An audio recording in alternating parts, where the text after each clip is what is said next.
Welcome to the Less Glove, More Fist podcast. With me, Coach Bronson. And me, Coach Nat. Where we peel back the curtains and reveal the truth behind hot topics in health and fitness. This is Keto Fit Life. Unfiltered. What's going on, everybody? It's Coach Bronson and Coach Nat. Coach Nat, how are you today? I'm doing good. You're doing good. You've had a busy day today. I went to hot yoga this morning. Hot yoga. You went shopping, got all the foods. Tell them about what you found on a deal for meats, all the meats today. Oh my gosh. I'm actually doing a reel about this because I found quite a few great deals at Lidl. If that's how you pronounce it. Is it Lidl, Little, Lidl, LDL? It's LDL. We're going to shop at LDL. If anybody knows how that store is meant to be pronounced, please let us know. But it is the closest to where we live right now. We have a Whole Foods right next door and a Lidl right across the street. Yeah. You need to give a finger just to walk into Whole Foods because you're going to give an arm and a leg on the way out. We have the bougie store and we have the budget-friendly store. So I went to the budget-friendly. That's my favorite place to shop now. And I found some new things today and some really great deals on some of our favorites.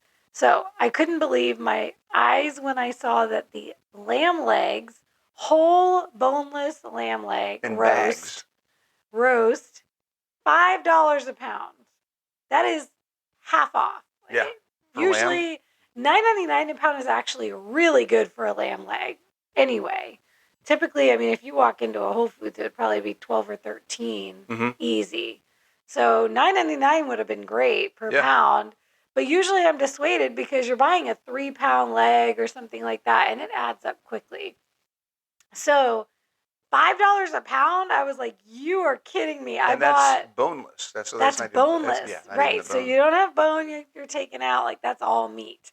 So I bought about 10 pounds, and it's all going in the crock pot tonight. Nice. You think you can get all of it in? I think so. Okay. I think so. We have a pretty large crock pot. Yeah, well, we eat a lot of meat, so. We do. All right, so and what did I do today? What did I do today? You went to brunch. Oh, I did. I went to brunch. We had somebody that was in, Kathy, who and her husband were up from Arizona because their daughter was getting married this weekend. So they're a member of my challenge and my groups. They're like, hey, we're in town. You want to come have brunch? So we went to First Watch. Got some extra eggs, got some great sausage. That's his favorite sausage. Oh, my God. I might have overeaten just a little bit.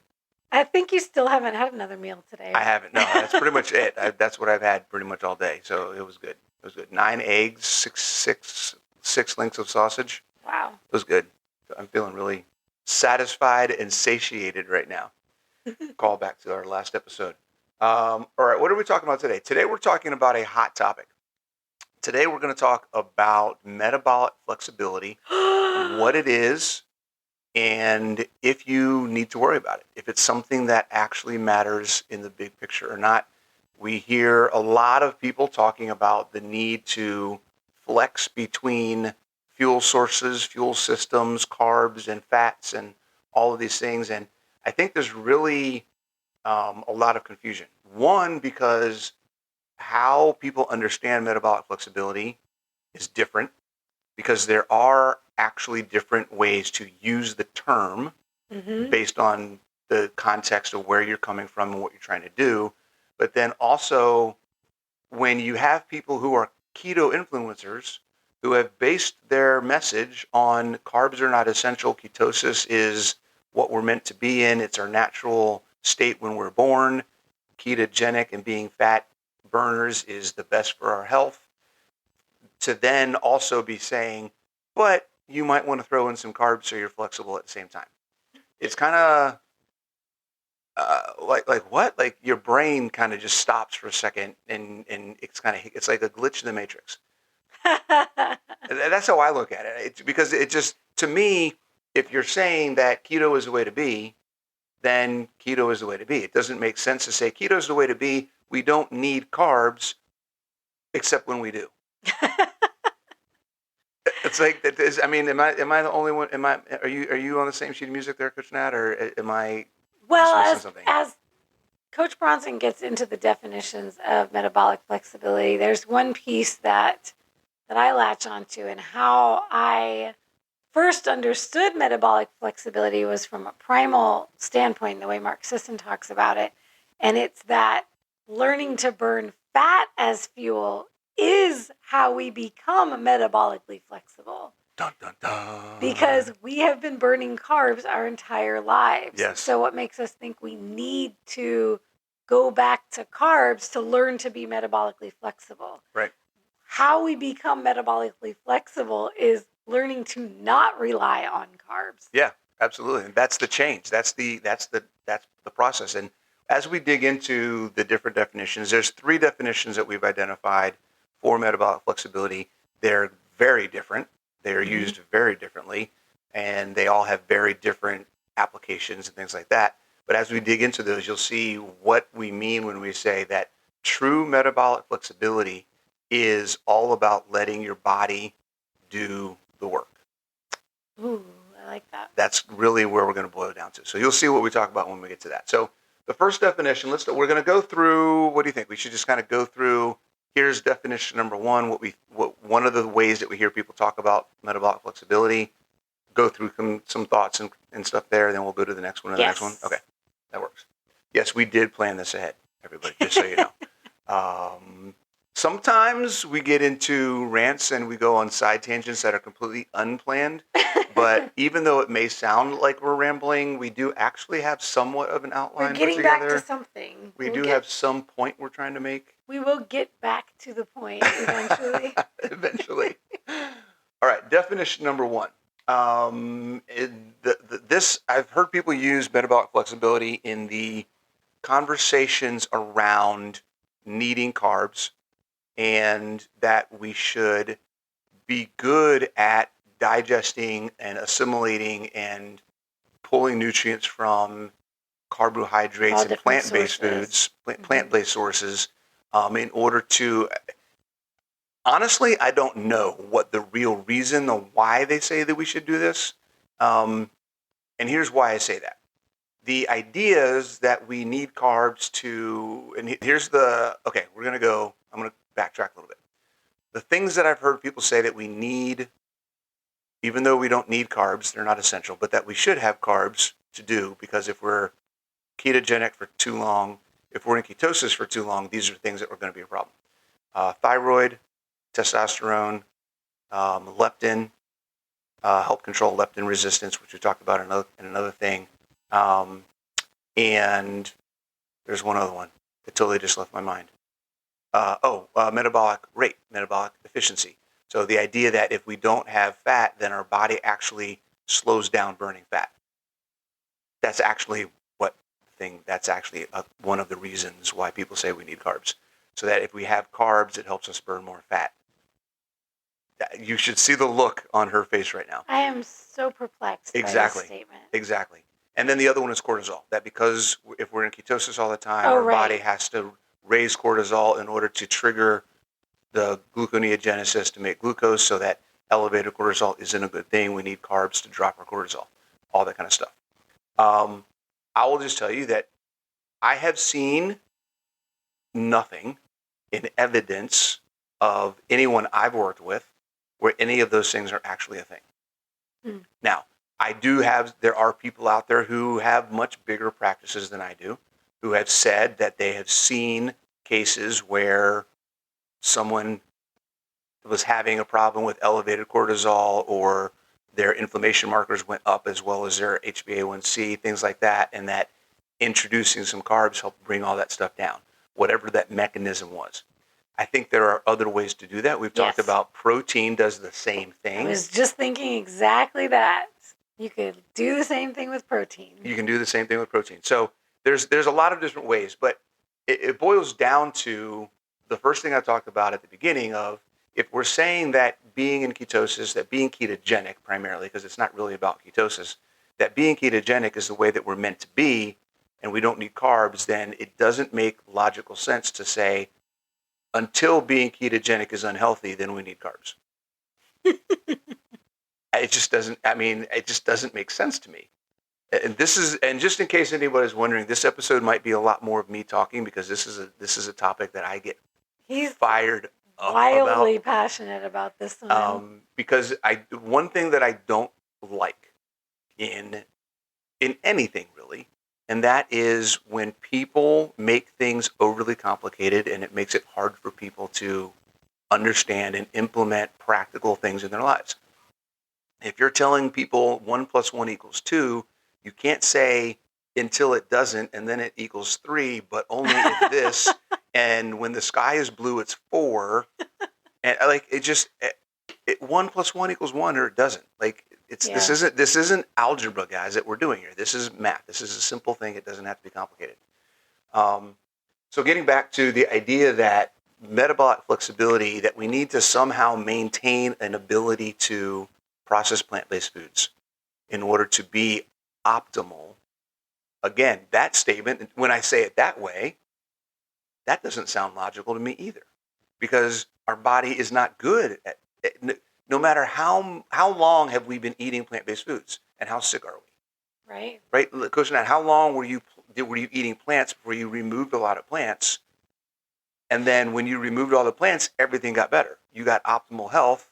You got closer to optimal health. Yeah, my entire by life. Cutting plants out. I mean, like all of us, our entire lives, we were doing that until we weren't. Right. So if you have gone carnivore, whether you've been carnivore for 4 months or 4 years, that's still a tiny fraction of your life that you've spent this way. All of us spent 30 plus. Most of us didn't even reach this until we were at least in our 30s, if not later.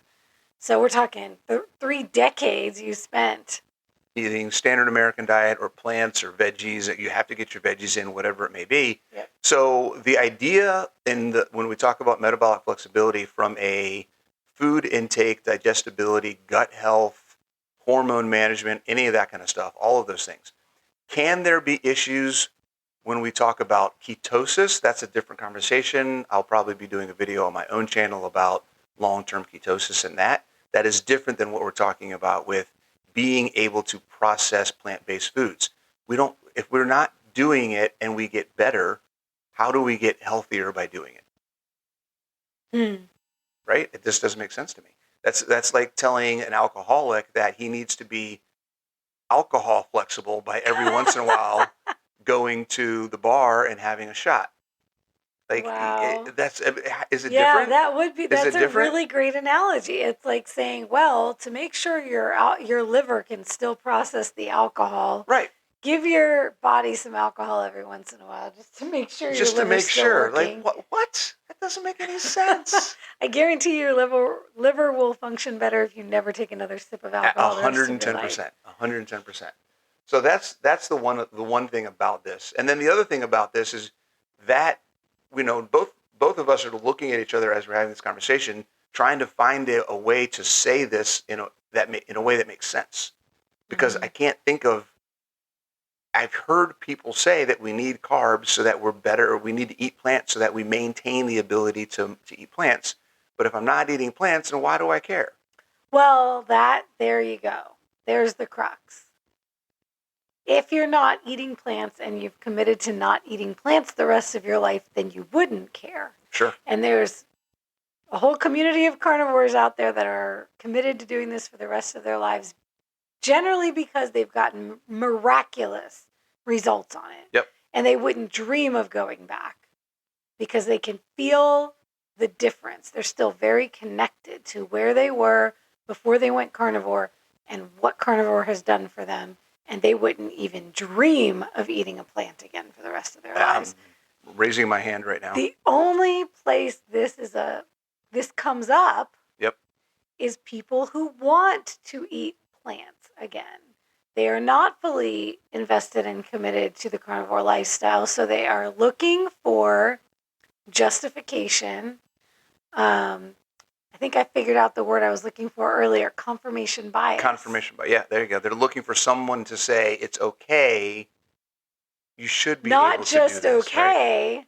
But necessary. Right. Because now, and here's the thing, people. Okay, you know what? This is unfiltered, right? Get it? Here's my thing. Do what the F you want to do and be unapologetic about it. Bingo.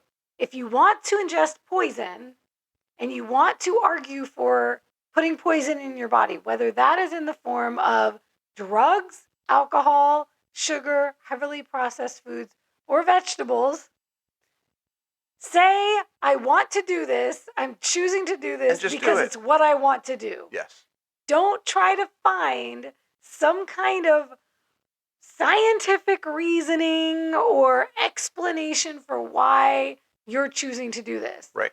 Just own it, people. Exactly. And this is one of the things we see with a handful of influencers out there now who are, the reason I quit keto, the reason I quit carnivore, blah, blah, blah, blah, blah. It's like, that's not the reason. That's what you're saying because you want to get some views on YouTube or Instagram or validation so you can get people to say, oh yeah, it worked for me too. Well, yeah, because you wanted to eat this other stuff. Go eat the other stuff. We don't need to justify our actions. Just like we don't need to justify why you went carnivore in the first place to anybody, you don't need to justify why you get off of it. You know what? I would respect someone so much more if they just said, I just missed asparagus and I wanted to eat asparagus, so I started eating it again. Yeah. You know who's somebody who actually did that? I know who you're going to say, I think. Dr. Peter Attia. Oh, is it Attia? Attia. I thought you were talking about Lily Kane. Lily, I love her because she's so real and so honest with what she does. She just did a fruit experiment for 90 days. Some stuff wasn't good. Some stuff was good. She kind of like, She's always honest about her experience. Yep. She tells you about her symptoms and how these things didn't work for her, but she was tired of this and she wanted to try that. And, be who you are. Exactly. But Dr. Peter Attia, he basically said, look, I stopped keto because I wanted some veggies. I wanted this. I wanted that. Like, I missed it. It's like, we're real people, folks. Yep. It's okay. It doesn't, your priorities are your priorities. So if you feel like your health can afford the decision, that is absolutely your prerogative to do that. So the justification or trying to find the justification to make yourself feel better. That's what it is. About doing X, Y, or Z or leaving keto or whatever else it is. It's expended effort that really is unnecessary. And let's be real, when most of us come to this lifestyle, usually it is because we are struggling with something health related that we are willing to do anything to get to change, right? And for many of us, we have had it beaten into our heads our entire lives that vegetables are healthy for us. Yeah. So when it comes down to making the lifestyle change of taking the veggies out, we still hear that voice in our head. And for a long time, you may be questioning this lifestyle. And you may be questioning, still feeling like you should be eating vegetables. And I understand that 100%, like feeling that way and questioning it. There are a lot of people out in the community who latch on to these concepts because they're questioning. Yeah, they're not 100% sure. And it's the same reason why I still take beef liver sometimes, or I still do some other supplements. It's like fish oil, things like that, because, as much as I'm into all of this and I've been doing it for 4 years, I'm super happy with the results and everything else. There's still that little voice in my head that says, well, what about this? And it's still meat-based. I'm still doing everything carnivore-ish. Not that I really care. It is what it is. But, I still do every once in a while, you know what, just to make sure that I'm getting everything that I need, I'll do some beef liver tablets. I'll do that for a few weeks, and then I'll take a few weeks off, and then I'll do it again. I'll do the fish oil capsules every once in a while, or take things like that, just to have that umbrella of security. I like that. Yeah. So that's kind of how I look at it. And if that's what you feel about veggies, then by all means, go for it. But we've got to be honest. Here's the thing. Most people consuming veggies, if you're truly being present in your body, would admit, and all of my clients fall into this category, admit that they don't feel their best when they're consuming veggies. Yes. They feel bloated. They feel uncomfortable. They feel constipated. They feel, they're not comfortable after their meals. But that's just because they've cut it out for so long that their gut can't handle processing it. Well, and that's also, I'll never forget, back in the day when I worked in a traditional office, and I had the everything in moderation people, and the Well, your body stops learning how to, or stops producing the enzymes to digest the thing when you do an elimination diet. Sure. And that's accurate, actually. Yep. When you stop consuming a food, it only takes 2 weeks, 14 days for your microbiome to shift. So absolutely, your body will not have the enzymes it needs to break down anything Whatever you take it is out. that it used to eat, if it doesn't need it, This it is doesn't. why vegans get sick when they consume meat. They've got to ease back into it so their body can start doing what it needs to do, for sure. But your body will develop the enzymes again to do that when you put it back in. Same thing. It may only take 14 days for you to adjust again. But does that mean that then 14 days later or a month later, after adding the veggies back in, people feel better and now all of a sudden they're digesting perfectly? Nope. No. Yeah. Most people that I know who have never gone carnivore, have never cut veggies out of their diet, always feel bloated and uncomfortable after meals.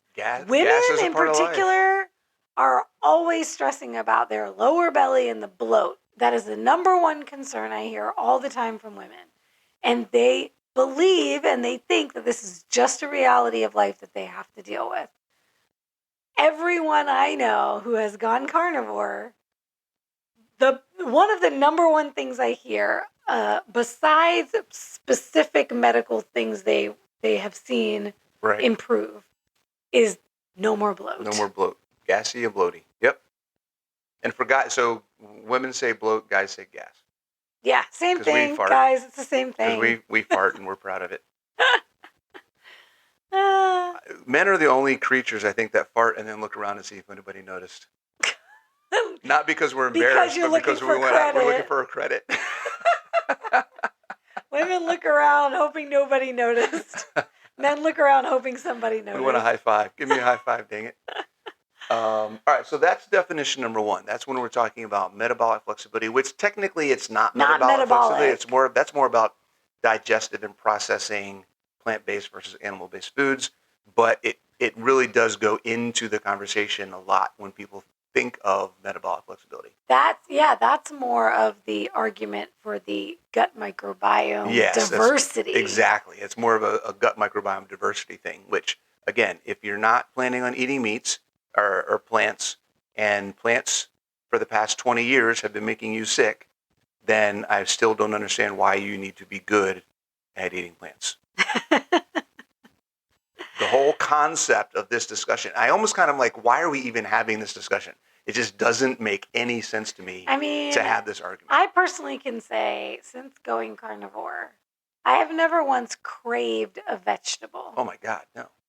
Do I still crave sweets? One time. Yes. One time. Yeah? Corn.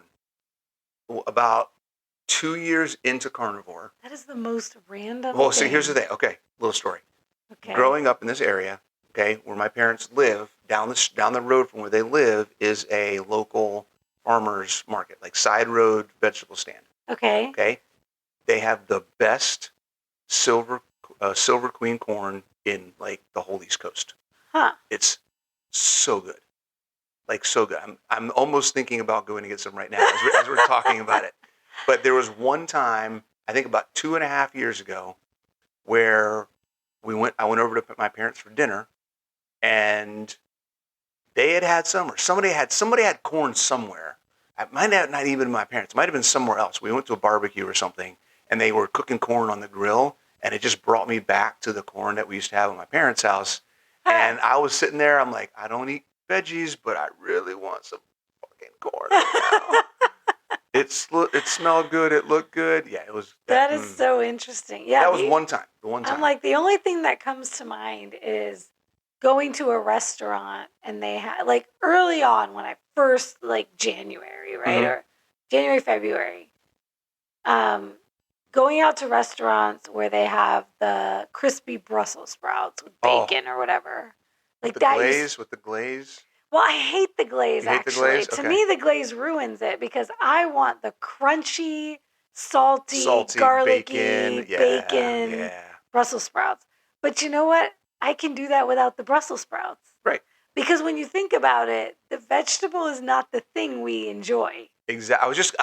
Oh my God, you're in my head. I was going to say the thing about the corn, it's not about the corn, it's about the salt and the butter. Yeah, exactly. Yeah. This is what I always say about carbs.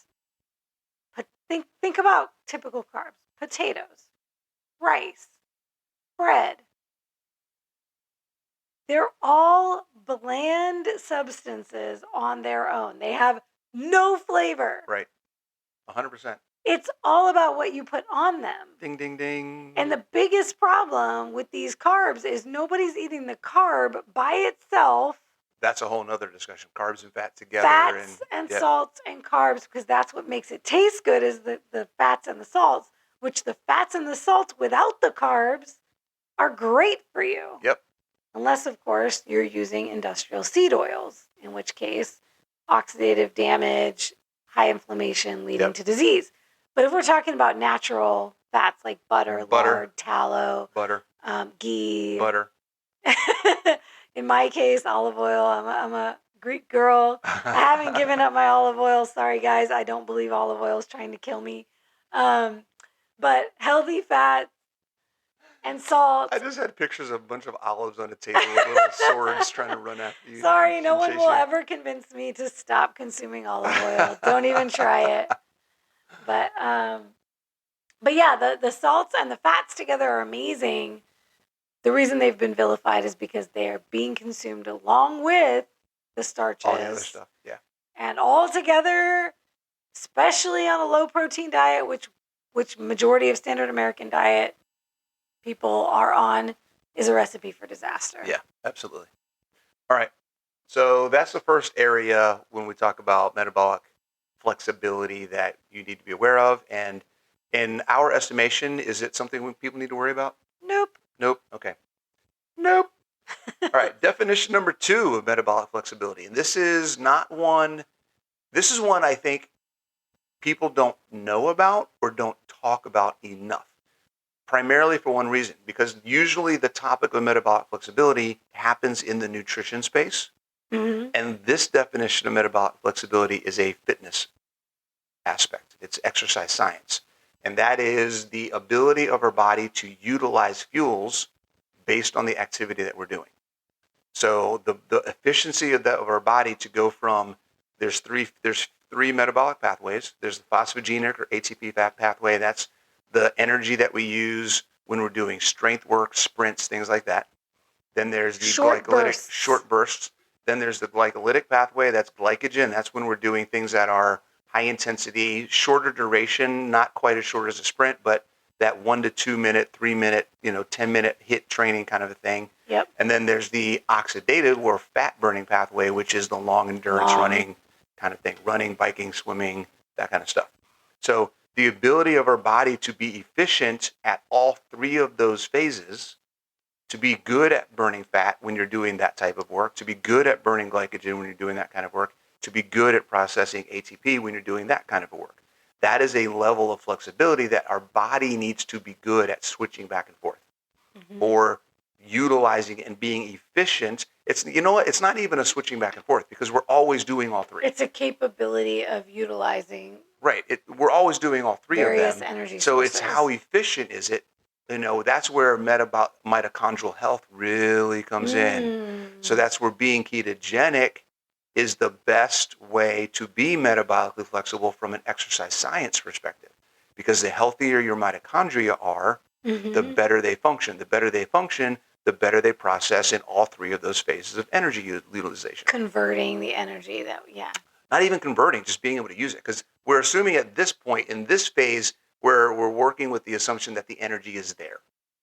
So I have stored glycogen, I have fatty acids or ketones available, I have ATP stored in the muscle. So I just need to go grab it and use it. Grab it and use it when I need to use it. And that's where we're talking. Yeah, accessing, it's a good way to say it.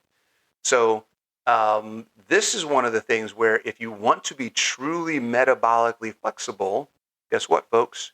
You need to exercise and train your body in all 3 phases of energy utilization. What? I have to exercise? You got to exercise. I thought I could do all this with nutrition. You can get skinny with nutrition. You cannot get healthy with nutrition. Ooh. Okay. You can get healthier. If you guys have ever seen my slide where I talk about what is health and where nutrition gets us on the health perspective is a baseline. Just doing things based off nutrition is going to get you back to where you were when you were born. When you were born, you're not strong. You're not coordinated. You can't walk. You can't run. You can't do things. We don't want to be babies when we're 50 years old. Okay?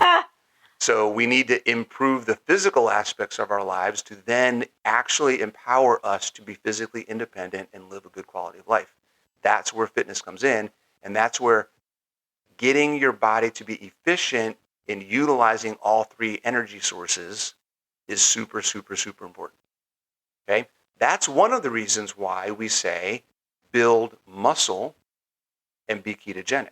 Because when we were talking, essentially what metabolic flexibility from an exercise science perspective is a fancy way of saying it's having a well-functioning metabolism. That's all it is. Makes sense. It's healthy mitochondria. It's a lot of lean mass and muscle mass because muscle drives your metabolism. So the more muscle you have, the better you are at managing and utilizing energy. That's all there is to it. So you want to do whatever you can to build muscle. This is one of the reasons why we don't say do a bunch of cardio. Yeah. Right? Doing cardio is fantastic. And don't get me wrong, guys. Cardio should be part of everybody's fitness routine. It should not be the only thing you're doing. Right? Boom. Just going to let that one sit for a second. Let that one sink in. Because here's what happens. Cardio, and I love this analogy, we talked about this the other day. While you're doing cardio, you are simulating what your body wants to do 24/7. You're simulating that energy efficiency, that energy utilization, but it only happens while you're doing cardio. As soon as you stop doing cardio, your body stops processing energy the same way with the intensity and the requirement of efficiency that you get because you're performing. So when you have added muscle, when you have added strength, when your body is demanding more energy and more utilization all the time, it gets better at doing it. How do we make a system better? We make a system better by giving it a demand and telling it that it needs to get better. That's pretty much it. So if you want to have more energy, if you want to be stronger, and if you want to, you ready for this one? Increase autophagy. Oh, snap. If you want to increase insulin sensitivity. What? If you want to increase metabolic rate. If you want to do all of the things that somehow match what fasting does, then you need to exercise. That's a topic for another day. I'll just drop that one here. But yeah, so what do you think about that? Wow. Exercise from the standpoint of being efficient and making your body better at accessing the fuel. Mm-hmm. This is where adaptation comes into play. And you know it's happening when you go through the phases of adaptation. That's what keto adaptation is your body's getting better at utilizing the fuels that you want it to use. Now, if I take this, Coach Nat, and I tell you that this is where we talk about real metabolic flexibility, if we are ketogenic and we're not ingesting carbs, you were talking about this in the kitchen earlier, if we're not ingesting carbs, our body is forced to utilize fat and then carbs that we have in our body because we don't have access. We're not shoving it in our face. Right. So if we're shoving it in our face, then the access of fuel from our body doesn't need to tap into the exactly. fat. So that efficiency is gone. Yeah. So again, true metabolic flexibility from an exercise science perspective is being able to access your body's stores of fuel, not having to eat fuel in order to have energy. Right. That's the key. That's the key. So accessing your body's sources of fuel. body fat, stored glycogen. It's there because your body wants to use it. You don't have to eat it all. That goes for excess fat as well. Yep. Boom, boom, boom. Okay. If you're constantly giving your body exogenous fuel, putting more fuel in, like we use the gas tank analogy on our last episode to talk about, why do you need to top off the tank? We're not going to go top off the tank every time we leave the house.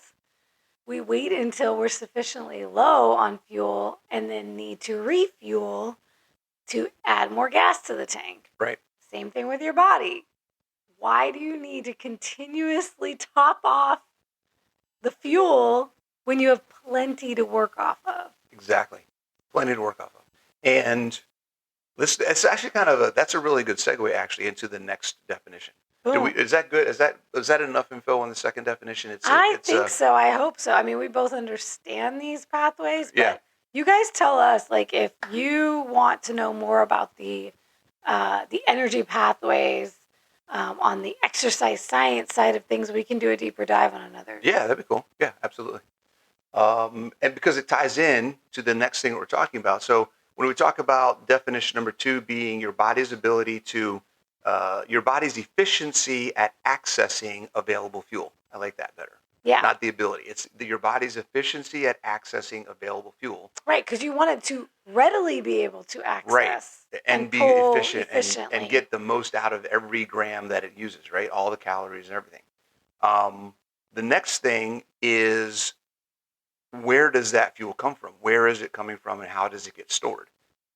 That's where I think metabolic flexibility comes into its true definition, and that is your body's ability to create the fuel that it needs. Okay?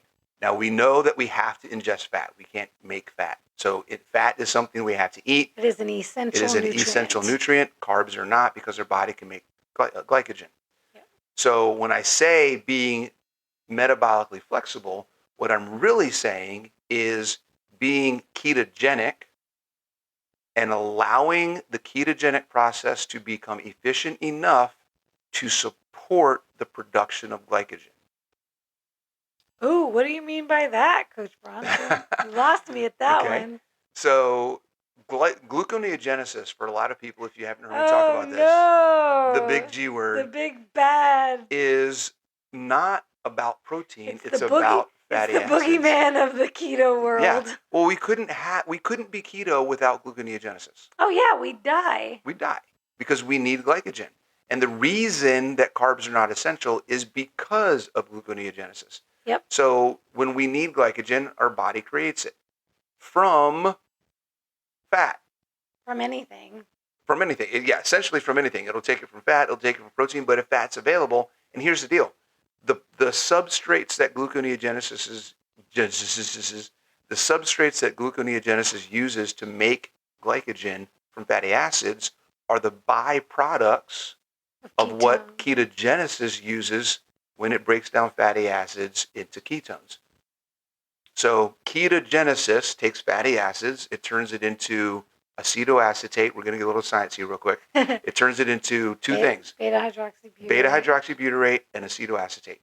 Beta-hydroxybutyrate is what we all commonly know as ketones. BHB. That's what our body utilizes for the fuel to create ATP and do our movement and make things happen. Acetoacetate breaks up into pyruvate, acetate, and lactate. And then pyruvate and acetate. And then that's what goes into the Krebs cycle and the Cori cycle, which are cycles underneath gluconeogenesis to create glycogen. So the process of ketogenesis, of being ketogenic, gives gluconeogenesis the things that it needs to make glycogen. Right? So true metabolic flexibility means supporting the two systems in our body that help our body create fuel. Does that make sense? Yeah, makes sense to me. So if we're giving ourselves carbs to be flexible, we're actually taking away from our body's efficiency at doing it on its own. It's the opposite of being metabolically flexible. Right. So The opposite. being metabolically inflexible is basically what leads to insulin resistance, type 2 diabetes, and on and on and on, all these metabolic syndrome conditions. Because you are in a position where your body cannot store properly and access properly the fuels of your body, the fuels that your body needs to function. Right. Yeah. The overconsumption. It's really, guys, it's in all three of these things that we've talked about, I can't see anything that says to me, here's a reason that makes sense why we should ingest carbs in order to be metabolically flexible. Okay, so here's the thing. Because this is the crux. We've said that a couple times. This is really the core of this discussion. Is we keep hearing people saying that we need to ingest carbs to be flexible, but I don't see it. Right. Okay. So when we talk about hearing in the space that metabolic flexibility is the goal, the question is, what are we really talking about when we say that? Right. Right. When we're saying we should be striving for metabolic flexibility, what we actually mean and really should be saying is we should be striving to become fat adapted. Yes.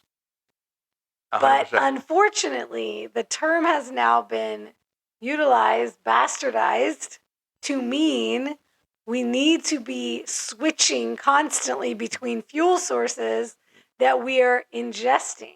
That we need to be ingesting fats today and carbs tomorrow and carb cycling and going through a ketogenic phase and then shifting out of ketosis and going back to higher carb so that we can shift away and learn how to process carbs again and then go back.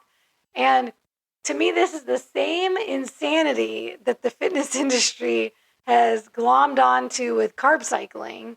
And you see in some groups this cyclical keto approach where once a week we're having an all-out cheat day where we get to have all these carbs, and then we taper back off and enter ketosis again, and we're doing that every single week. I don't know about you, but to me, that sounds like adding a lot of stress to your system. And for somebody who's already in a disadvantaged state metabolically, that is the worst possible thing you can do to yourself. What you just said right there is huge in this conversation. Let's just say on the off chance we can find something or someone comes to us and says, look, here's a list of things. Here's some information. Here's clinical information. Here's what I've seen in my practice when it happened. Whatever it is. If someone could come to us and say, look, these are some valid things that make sense to us on why this works. Context matters. And it makes it even less likely, I think, for that to happen in the context of somebody who is severely metabolically unhealthy. Right. The more unhealthy you are, the more simplistic, the more foundational, and the least complicated your solution needs to be. Absolutely. So throwing in something that is jacking up your stress, the stress in your body and inflammation in your body for a short period of time, and then taking it away for a period of time, and then adding it back in for a period of time, and then taking it, that is the last thing that you need. You need consistent, sustainable improvement. Your body wants to maintain need to heal homeostasis. Yes, you cannot be going all up and it's the same issue that bodybuilders have. We use that analogy when we talk about calorie deficits. Yep. And they go on this super cut where their calories go super low before the show, and then they jack up their food again afterwards, and they're eating a bunch of crap and everything else, and you wonder why they have hormone problems and food addiction problems and all sorts of other things. It's not consistent. You need to have something consistent. Your body, your brain, your body, your central nervous system, your immune system, all of these systems in your body are just whacked out. This is why, if you haven't listened to our episode on the extremes, go and listen to that one. This is why we don't recommend jumping to any extreme. Going from standard American diet to fasting oh, this is going to be the best way I can get into carnivore. I saw this in a group the other day. It's like we Yeah. laugh about this, but we're actually seeing people do this, and this is the reason why we're doing this podcast, because people need to hear this. Right. That thinking, oh, fasting is going to be the quickest way for me to get into ketosis and to get into this carnivore lifestyle. It's going to be great. Oh my gosh, like it doesn't need to be that extreme. Matter of fact, you want to talk about oxalate dumping, you want to talk about getting every single symptom and making it more difficult for yourself to sustain this lifestyle because you've now dropped all your electrolytes all at once. You've completely disrupted the homeostatic balance in your body, and your body is freaking out. Your psychology is freaking out. Sure. Your mind, like, it's not support sustainable. yourself with the changes that you're making and make small changes. Yeah. If there's one thing I could do as a coach, there's one thing I can do as an influencer in this space. One thing that I could do. Two things. What's that? Two things. My big vision and my big mission in life is to get people to understand that you cannot have a good quality of life without being in shape. You have to have fitness in your life in order to live a free and independent life. Period.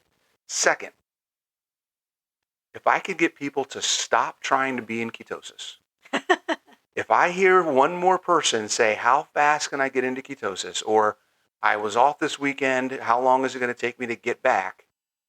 I swear, I swear every time I see that, it's like, but guys. Coach Bronson, you just talked about how ketosis is the ideal and optimal. And no, actually, shouldn't we all be chasing after that? I said being ketogenic is the ideal and the optimal, not being in ketosis. Two very different things. Do I smell a new episode topic? We can talk about it all day. I know you're getting ready to talk about this. We can talk about it all day. I think I already did. I don't remember. I've talked about it a couple times, but we could do a whole thing on what is it. Oh, I do have an episode. I have a whole notes that I've been putting together on what is the potential issues behind long-term ketosis. Doing some research, trying to find some stuff out there. I've seen some things. I've seen other things that do make sense, some things that don't make sense. But regardless, ketosis is not the goal. Ketosis is not the goal. Ketosis is not the goal. If there's anything you get out of this episode, ketosis is not the goal. Okay? Being ketogenic and allowing your body to create the fuel that it needs and be truly metabolically flexible real quick is the goal. Give them the difference between being in a ketogenic state, yep. So having ketosis happening in your body versus being ketogenic, when you say being ketogenic. Yeah. So ketosis, being in ketosis, the state of being in ketosis, all it means is you have excess ketones in your blood. So you can be, check this out, you can be in ketosis and eat. You can be in ketosis right after you ate a pint of ice cream. Yep. All you have to do is ingest just drink some ketones. Exogenous ketones. Right? I can tell my body, I can get a ketone strip and tell the ketone strip that I'm in ketosis right after I drank a Coke or something like that. Like it has nothing to do with anything. It just means you have excess fuel in your blood because ketones are the actual fuel that our body uses to make ATP, just like glycogen is the actual fuel that comes from carbs to make ATP. So and I love this analogy, we talked about this, we've talked about this before. If you have a lifestyle of excess glucose in your blood, that's bad, right? Yep. So why is having a lifestyle with excess ketones, which is just another fuel, bad? Good. I love Good that. All of a sudden. Excess fuel is excess fuel. If you have to put fuel outside of the gas tank in order to hold on to it, then you have too much. Yep. That's the bottom line. So we're not trying to have excess ketones. There's a very small percentage of people that need to be in that state for medical purposes. Right. That are central nervous system, spinal injury, ketosis. Brain injury. That's very different. Therapeutic ketosis is a medical intervention that has nothing to do with you trying to lose 50 pounds. Boom. Nothing. What you want is you want something that's actually going to help improve your metabolic function, okay? And that is by being ketogenic. And the difference is you can be in ketosis if you're ketogenic, but being in ketosis doesn't mean you're ketogenic. Right, because Okay? once Because again, being ketogenic you could is just about good. put ketones in your body and be in ketosis. Right. This does not mean what Bronson's getting ready to explain, what ketogenic means. So give them the definition of ketogenic. Yeah, being ketogenic is simply your body is producing and utilizing its own fat for fuel. Producing and utilizing. That's it. People. That's it. Not just producing, because to get to ketogenic, to get there, Yep. you will go through ketosis. Yes. Now, the key is we want that ketosis to happen internally. We don't want to have to put excess ketones in our body for us to go through that to get to the ketogenic. Right. Or flood ourselves with a bunch of fat that we then convert into ketones because we are overloaded with fatty acids. We and want we got the nothing body to do, right? to seek out, find, access, and then utilize the ketones. Now, this is a reason why, if you've been a person who chases after ketone numbers on a strip or on a blood glucose meter, a blood ketone meter, or something of that nature, what I always say is what you really want to look for is after you've remained consistent for some time, and this can be different, the time period can be different per person, you want to see those readings go down. Down, down, down. So this is usually when everybody starts freaking out because they're like, I used to get purple, dark purple ketones. I used to get this high ketone I used to get reading. a 1 or a 2 or a 3 on my ketones. Now I'm only getting a 0.5. Right. Well, good. This means your body now knows how to utilize those ketones, so they're not floating around in your blood anymore. Yes. 100%. That's what we want. That's what we're looking for. We're not looking for high ketones. Now, here's the deal. It's going to go up. It's going to go down. This is another reason why measuring ketones to me is just a mind screw. It's exhausting. It's exhausting. Why? Because it's going to go up. It's going to go down. If you eat some fat, it's going to go up. If you don't eat, if you fast for a little bit, it might go down. It might go up. Basically, if you're exercising, guess what? Your ketones might go up. Then they might go down again.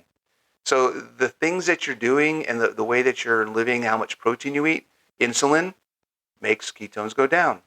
So if you eat a big steak, guess what? Your ketones might go down in an hour or two. Another reason why people freak out about the protein. Right? Because it's okay. We don't want to be in ketosis all the time. As long as we are burning fat for fuel, you are good.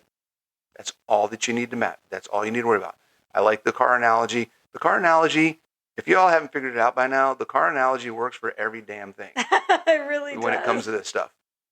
If I go to the gas tank and I put 90 octane gas in my car, do I need to check the exhaust every hour that I'm driving it to see if I'm burning 90 octane gas?